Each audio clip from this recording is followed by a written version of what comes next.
আজকে আমার এই কিউট বাবার সুন্নতি খাতনার অনুষ্ঠান। এই সালমানের এই খাতনার জন্য এই গরুটা আনা হয়েছে অনুষ্ঠানের জন্য। তো শুরু করা যাক ভিডিওটা।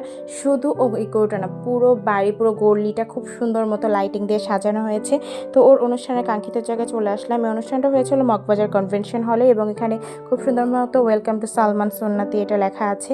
তো ভিতরে আপনার থিমটা দেখতে পাচ্ছেন। আপনারা ভাবতে পারেন যে থিমটা তো বার্থডে থিম হয়েছে, যেহেতু বাচ্চা এর জন্য তো এর থেকে সুন্দর থিম বাচ্চাদের জন্য তো হয় না। তো এখানে শুরুতেই স্টার্টিংয়ে ছিল আপনার কফি, যেহেতু উইন্টার সিজন কফি তো হতেই হবে।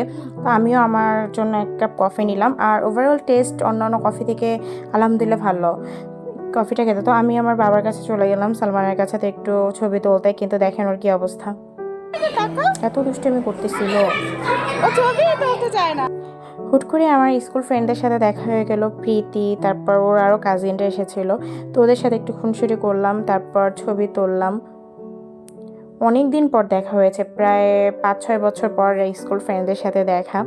তো আলহামদুলিল্লাহ ওদের সাথে খুবই ভালো সময় কেটেছে। তো দেখতে দেখতে আমাদের খাবার চলে আসলো। আর বোরহানি কার না পছন্দ বলেন, আমি জানি না কার পছন্দ, বাট আমার বোরহানি খুবই পছন্দ। তো আমি বোরহানি নিয়ে নিলাম এবং খাচ্ছি আর ভাবতেছি আশেপাশে কোনো ক্যামেরাম্যান নেই তো। আমি খাচ্ছি, আমার যদি ছবি তোলে ভাই আমি তো ভাইরাল হয়ে যাবো। কী অবস্থা, কারণ বিয়ে বাড়িতে যে কোনো অনুষ্ঠানে খাইতে গেলে ক্যামেরাম্যান এসে ছবি তোলে। তো আমি খাচ্ছি আর এটা চিন্তা করতেছি। তো এই আমার মামা সবাইকে একটু খাবার সার্ভ করে দিচ্ছে। আমি বলছিলাম লেগ পিস খাবো। যাই হোক, রাইসও বলতে বলতে চলে আসলো। আর আমার সবচেয়ে পছন্দের খাবার চাইনিজ ভেজিটেবল, এটাও চলে আসছে। আমার এটা খুবই পছন্দের একটা সবজি, আমার খুব ভালো লাগে এটা।